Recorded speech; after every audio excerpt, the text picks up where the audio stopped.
Dogen año de Avladino. Queridos amigas y amigos, saludes a todos y bienvenidos.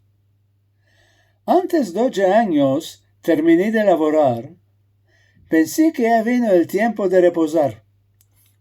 Después de 10 años como maestro de escuela y 33 años de laboro como director en la banca, dije, ya vino el tiempo de vivir una vida calma, que ya la merece mi alma.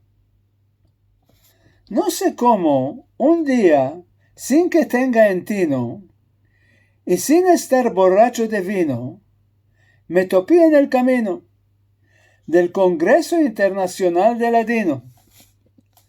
Asentado al lado de la señora Cohen Nava, que todo lo que pasa en Ladino me contaba, de que no hay actividades en Jerusalén, demandaba.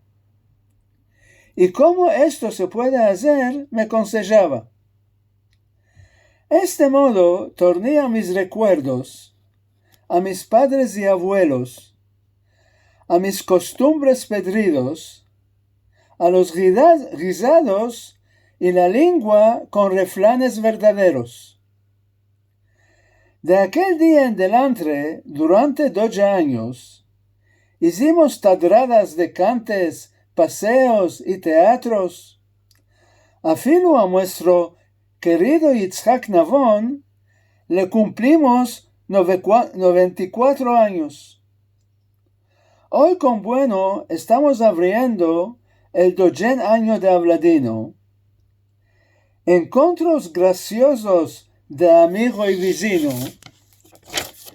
encuentros que en nuestra lengua hablamos, de nuestras comidas sabrosas nos acordamos, cuentos, shakás y poesías meldamos, cantamos y afilo bailamos.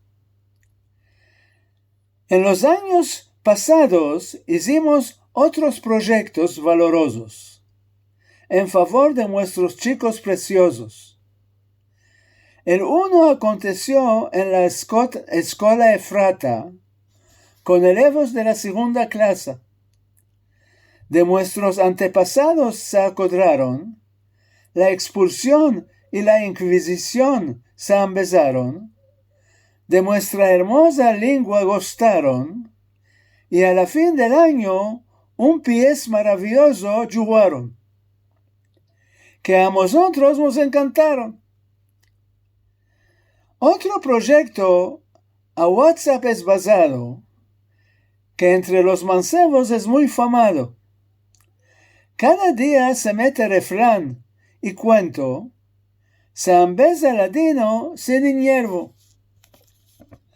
Queridos amigos, que este encuentro tenga muchos hermanos, que los evenimientos de ladino serán apoyados y que los costumbres serán preservados, que no nos olvidemos de nuestra cultura y no abandonemos nuestra lengua pura, que podamos entregarla a nuestros hijos y nietos como lo hicieron nuestros padres más de 500 años. Vos auguro que tengáis sanidad buena y salud cumplida y que vos gocéis de esta asistencia. Levantaremos el vaso y diremos Lejaim, y cada año nos encontraremos en Jerusalén.